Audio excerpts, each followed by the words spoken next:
Bonsoir. Bonsoir. Bienvenue à vous tous.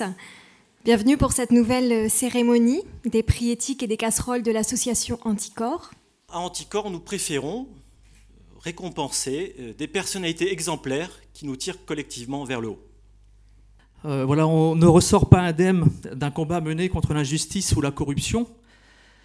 Le plus souvent, on a le sentiment d'être face à un mur infranchissable. Après cette grande traversée du désert, ce prix représente une nouvelle lueur d'espoir pour que notre combat ne soit pas vain. Un immense merci derrière ce prix, cette reconnaissance du travail et de l'implication, en tout cas de la démonstration du rôle de la recherche. La recherche devrait être beaucoup plus impliquée sur ces sujets-là. Nous avons encore en France trop peu de recherche sur les questions de corruption. Un journaliste médaillé est un journaliste perdu. Mais s'il y a un prix, et ce n'est pas démagogique, qu'on accepte volontiers et de tout cœur, c'est le vôtre. Le local, c'est là que commencent souvent les affaires de corruption. L'enquête a juste été ouverte grâce à la plainte d'Anticorps pour délit de favoritisme et prise illégale d'intérêt qui se basait justement sur un rapport que j'avais révélé donc, dans l'Express en 2015. Est-ce que l'administration a privilégié une entreprise en particulier? Est-ce que elle a payé le bon prix pour cette prestation? Et donc quand on dit ça, c'est est-ce que les Français ont payé le juste prix?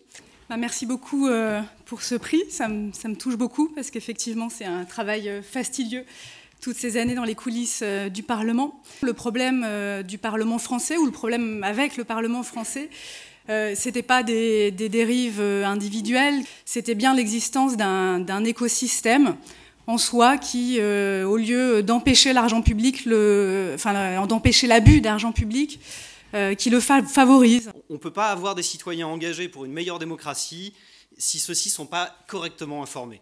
Anticorps est la démonstration que lorsque les citoyens s'emparent des outils juridiques offerts par la démocratie, ils peuvent la rendre plus éthique et plus inclusive.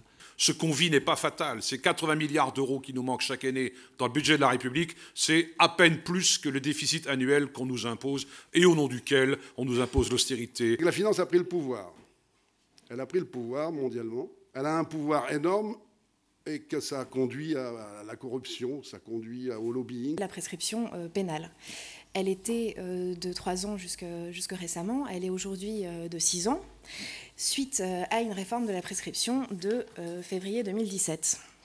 C'est à l'occasion de cette réforme que notre récipiendaire a su donner le meilleur de lui-même. L'amendement qui a été déposé par ce sénateur, c'est un vrai bâton dans nos roues, les roues d'Anticorps. Cette casserole 2018 est pour moi un cas d'école, un paradigme, oui parce qu'il y a un thésard dans la salle donc je m'adapte, un paradigme du pouvoir qui corrompt. Ce qui est regrettable, c'est que c'est un ministre de la Justice qui est le complice de ce type d'amendement et d'impunité.